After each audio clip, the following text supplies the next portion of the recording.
So what's up guys, samahan niyo pumunta dito sa Shop Second Store. Yan, bilihan nga pala siya ng mga vintage at second hand. Puro reseller nga pala nasa loob niya natin yan. Makikita niyo mga ganyan mabibili niyo dito guys. Mga 2Cs, Anti-Social Club, mga Carhartt. And nga pala yung mga Carhartt guys. Sobrang dami mga pants. Yan, medyo pricing nga sila kasi mga reseller na nabibenta.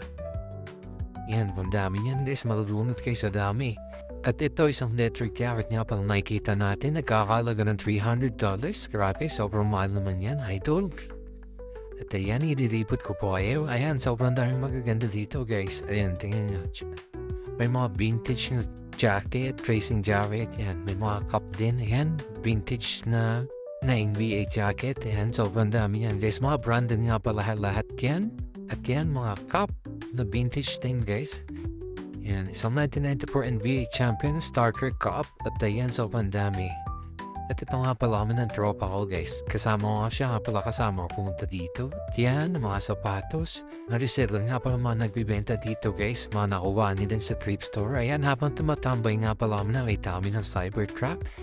At may mga nagmumotor nga pala dito guys na napaingay. Paparinig ko sa inyo.